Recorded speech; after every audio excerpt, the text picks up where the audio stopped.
Hi friends, this is Caitlin, and today I'm going to be making the sweetest little snow globe scene card featuring these new Snow Pals stamps from the new November Pink and Mean release.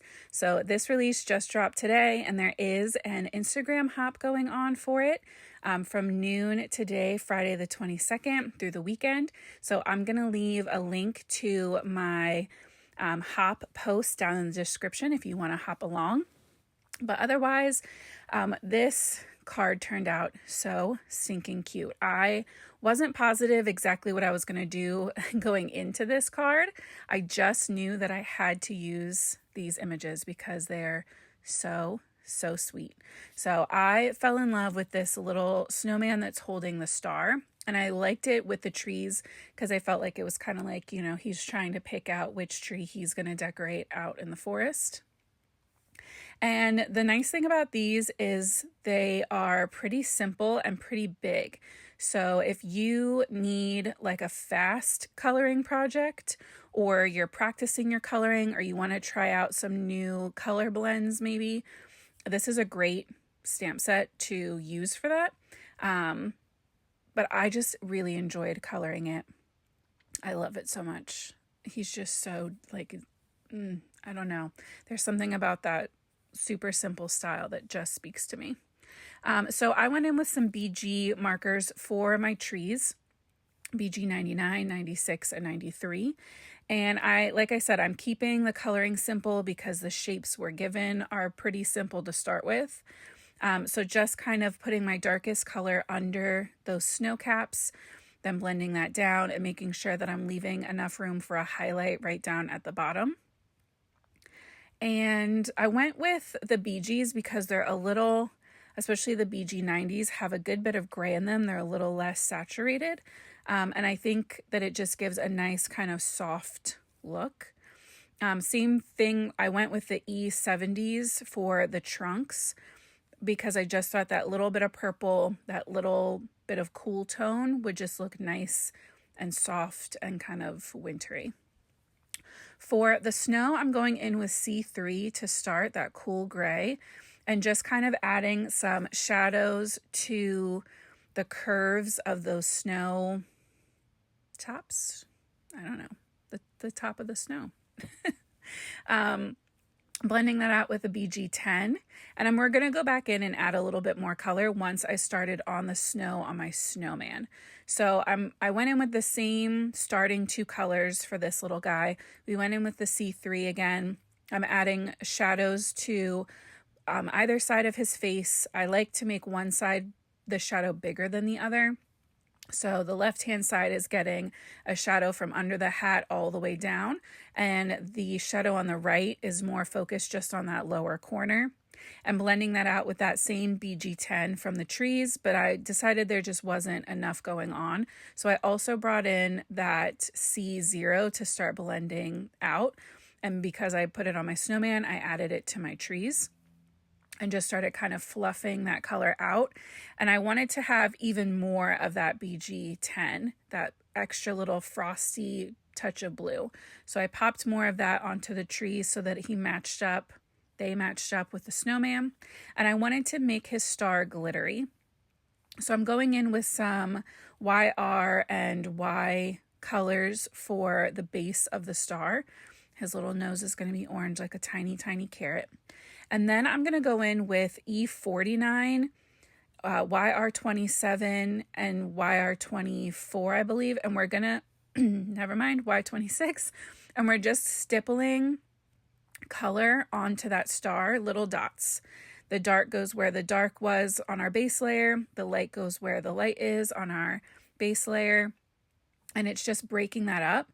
And then when we go in with white gel pen over the top, it gives that really pretty, like glittery sequined kind of look. And I added white to his eyes, but because he's so white with the snow, I hated it. So I actually went in with a glaze pen and made his eyes nice and dark and shiny again. I prepped my card base because we're going to be making this whole card a shaped card. And these dies are not meant to be snow globe specific. They're just arched dies from Pink and Main. I'm taking the largest one and I'm shifting it up so that it doesn't cut completely. I had to run it through, I think 3 times to get it to cut through both layers. But you can see at the top now we have our hinge from shifting that top section up above. And I'm going to cut one more layer of this largest stitched arch. And that's what's going to be our, like the cover on our card, so it still looks nice and round. So we're just going to pop this right on top of our little card base, lining up the bottom. And that's going to give us that nice rounded smooth top, but our whole card will still be shaped instead of being a standard A2.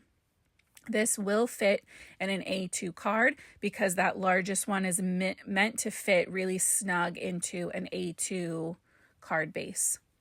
I cut now the next size down in that arched set. They're like a stack set, right? So there's like 5 or 6 arches of all different sizes in there. So I cut one size down, also from white cardstock, and that is going to be the scene we're creating. But before I could start laying everything out, I wanted to die cut out all of my little images, and I wanted to create a little snowbank with some vellum.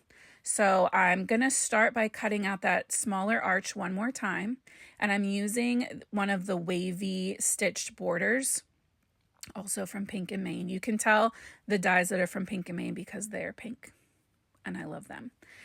So I'm just holding up my images to make sure that my wavy border little snowbank is going to be the right size.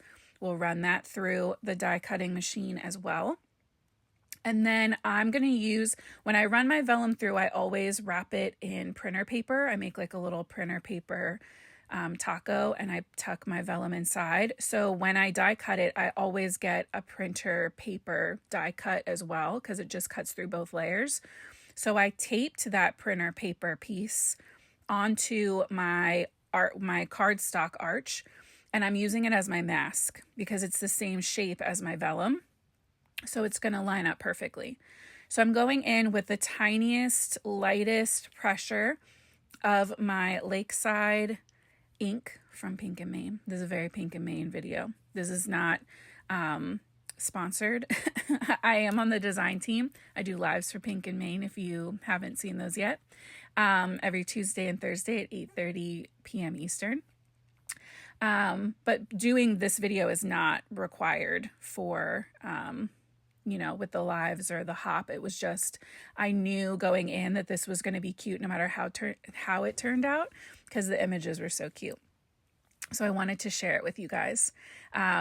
So I added some splatters of the Lakeside with a little bit of water, and I'm also adding in some white snow with my Dr. Peach Martin's Bleed Proof White. I wish I had let the blue dry down a little more because the white doesn't stand out super bright, but it's still cute. It's still some nice texture. For my sentiment, I also stamped it in the Lakeside ink, so it's teal, but I'm also going to heat emboss it with Icicle embossing powder, which is a clear, like holographic-y glitter, clear rainbow glitter. And so it's still going to be that same teal color, but it's going to have that frosty effect. And I just think it's so cute. I used an extra large banner die to cut out my sentiment. And then I added it to my vellum flat with some double-sided tape. And I just used the bottom of that stitched, like the stitched part of our thing to make sure it was lined up right.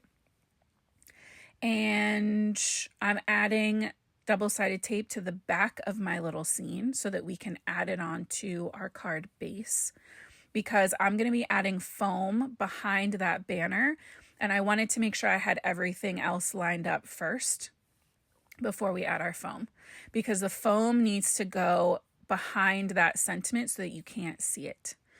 And you can see there's a little space in between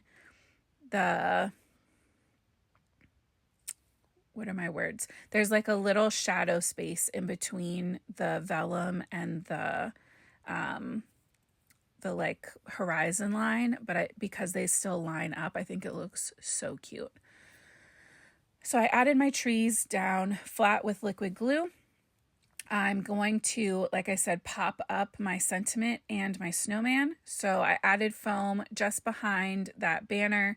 We're going to line up the bottom of our vellum with the bottom of our little stitched arch. And then I'm going to add foam just on the snowman's head so that when we add him on on top of the vellum, his little booty's going to go on top of the vellum and it'll lay flat as if it's on the same layer all the way across, which is perfect. So I decided at this point that I needed some more sparkle. And so I was just very careful. I went in with my Quickie glue pen. If you haven't used one of these for glittering, it's a game changer. And I added just little highlights here and there. And I'm going to add the, it's called Snowdrift Chunky Glitter. And I love it because it is clear. So it has a sparkle, but it's clear and it doesn't have like a rainbow effect. It just looks like frost and it's so beautiful and it doesn't cover up any of your shading from your coloring. So it's, in my mind, for frost, it's just perfect. I remember using it last year, then I completely forgot it existed and I just started using it again last week and it's probably going to be on every project for a while because I love it so much. So I added some to the trees, the snowman, and then some along the top of my little vellum snow bank and funneled it all back into my little container. Very minimal mess. This stuff does not fly around crazy. And that is my little snow globe inspired scene. I just love this so much. I hope that it makes you smile. Please check out that hop if you want a chance to win a gift card to shop the release. Check out Pink and Main's new release today as well. Thank you so much for coming to hang out with me. I will see you back here soon. And until next time, guys, happy crafting.